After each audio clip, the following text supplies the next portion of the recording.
Hello student, welcome back in Bishop Academy online classes. Today my topic is polyhalogen compound. We have already discussed about the electrophilic substitution reactions, nitration, sulfonation, halogenation, Friedel-Crafts alkylation, Friedel-Crafts acylation and reactions with metal, Wurtz fatigue reaction and fatigue reaction. Here a new topic, polyhalogen compound, means what is the importance of polyhalogen compound and what is the salt effect, physiological effect of the polyhalogen compound. So there are various polyhalogen compound, CH2Cl2 dichloromethane, CHCl3 trichloromethane means chloroform, triiodomethane CHI3, CCl4 carbon tetracolide. We will discuss later after this topic. And freon 12, freon 13, freon 14 and freon 11. We will start from the dichloromethane CH2Cl2. Before know about the dichloromethane, first it is necessary to know that what is the polyhalogen compound. Carbon compound containing more than one hydrogen atom. Carbon compound containing more than one hydrogen atom, more than one halogen atom, sorry. Carbon compound containing more than one halogen atom are called the polyhalogen compound. Is that clear? Next, point 1, dichloromethane CH2Cl2. What is the usage of dichloromethane CH2Cl2? The usage, it is widely used as a solvent for paint remover and manufacture of the tap. Paint solvent किसके लिए है? Paint remover के लिए solvent के समान काम करता है। इसके अलावा डाइक्लोरोमीथेन का uses manufacturing of the drug में होता है, ड्रग को प्रिपरेशन करने में यूज करते हैं। फिजियोलॉजिकल इफेक्ट क्या है? Exposure to small level of methylene chloride in air.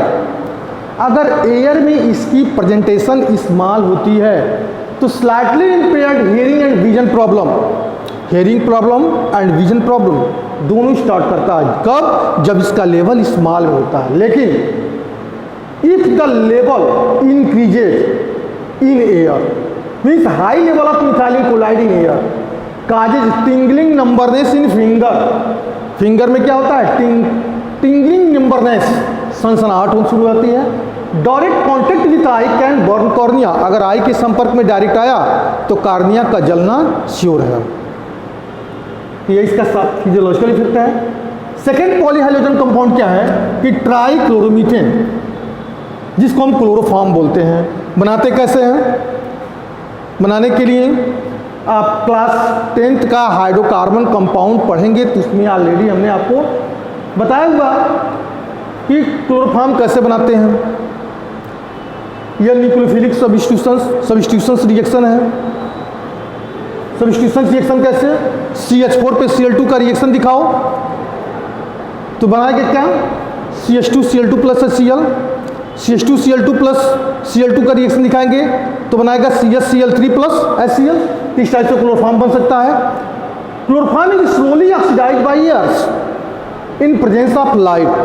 Light के प्रेजेंस में यह स्लोली ऑक्सीडाइज होता है और क्या बनाता है? Poisonous gas carbonyl chloride. ये हमने रिएक्शन भी लिखा है 2CHCl3 प्लस O2 तो O double bond C single bond Cl plus 2HCl। मतलब इतने कंपाउंड को हम कार्बोनियल क्लोराइड बोलते हैं या फॉस्फेजिन गैस बोलते हैं, जो कि बहुत ही डेंजरस होता है। इसलिए chloroform is store in close dark bottle completely filled to brim. अगर किसी कंटेनर में, किसी बॉटल्स में क्लोरोफॉर्म को एक ऐसे बॉटल्स में हम प्लेस करते हैं, पुट करते हैं कि वह बॉटल बिल्कुल कैसा हो? कलरफुल हो, ताकि सन की लाइट थोड़ी सी भी इसमें एंट्री न करने पाए।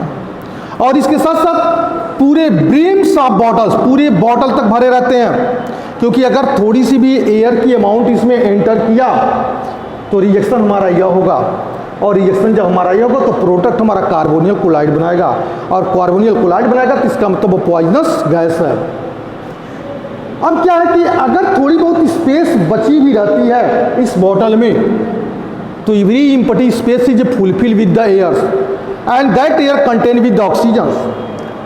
ऑक्सीजन को रिएक्टिविटी को न्यूट्रलाइज करने के लिए, ऑक्सीजन की एक्टिविटी को क्लोरोफॉर्म से डीएक्टिवेट करने के लिए हम उसमें क्या मिला देते हैं, उस क्लोरोफॉर्म के साथ हम अल्कोहल मिला देते हैं। अगर यहाँ पे फॉस्फेजिन का फॉर्मेशन हुआ तो फॉस्फेजिन और एथिल अल्कोहल दोनों आपस में रिएक्शन करके क्या बना दिए, डाई एथिल कार्बोनेट। यह नॉन पॉइजनस है, नॉन टॉक्सिक्स है, ये नॉन टॉक्सिक्स है। यानी कि अब क्वेश्चन यह बनता है, बोर्ड में अक्सर क्वेश्चन पूछा जाता है कि what is a reason that chloroform is a stored in a colourful dark bottle. NCERT के क्वेश्चन में आप 10 पॉइंट कुछ समथिंग दिया होगा, उसमें आप देख सकते हैं, उसमें क्वेश्चन बनता है, जैसे आपको लिखा जाएगा कि what is reason that Grignard reagent should be prepared under anhydrous condition. ठीक उसी के साथ ये भी एक नंबर का क्वेश्चन पूछता है कि what is reason that chloroform store into the dark color bottle as well as it is why it is added with 0.6% to 1.0% containing ethyl alcohol, because if carbonyl chloride formation takes place inside the bottle, then carbonyl chloride react with the ethyl alcohol then to form diethyl carbonate. Now next uses of chloroform. It is use as a solvent for resin, resin के लिए solvent है, rubber oil के लिए solvent है, fat के लिए solvent है। इसके साथ साथ बहुत सारे सब्सटेंस का मतलब organic compound is only dissolve into the organic solvent and in organic compound या polar molecules only dissolve into the polar solvent. तो क्लोरोफॉर्म एक बेस्ट सॉल्वेंट है किसके लिए, ऑर्गेनिक कंपाउंड के लिए, और यह total compound resin rubber oil सब क्या है हमारे ऑर्गेनिक कंपाउंड्स हैं, इनके लिए एक सॉल्वेंट के समान भी काम करता है। फिजियोलॉजिकल इफेक्ट, क्लोरोफॉर्म के बारे में आप भली बात जानते हैं। साइड इफेक्ट क्या होगा, थोड़ी सी लेवल अगर बढ़ गया तो पर्सन को फ्लाइट करना ही करना है। Inhaling chloroform vapour depress the central nervous system, जो हमारी बॉडी का सेंट्रल सीएनएस उसको क्या करता है, डिप्रेस करता है, उसको क्या करता है, डिप्रेस करता है सेंट्रल नर्वस सिस्टम को। इसके साथ साथ अगर लेवल बढ़ता है तो it damage the liver and kidney, liver को भी डैमेज करेगा और साथ साथ किडनी को भी डैमेज करेगा। अगला था आइडोफॉर्म, यह तो एंटीसेप्टिक है, इसके बारे में सबको पता है। Iodoform is the earlier use as antiseptic. कब हॉस्पिटल में जाएंगे तो डॉक्टर क्या करता है, वुंड को, कट को, अल्सर को वॉश करने में यूज किया जाता है किसका, आइडोफॉर्म का। इसलिए हमने लिखा iodoform is the earlier use and antiseptic for depressing wound. Okay, now next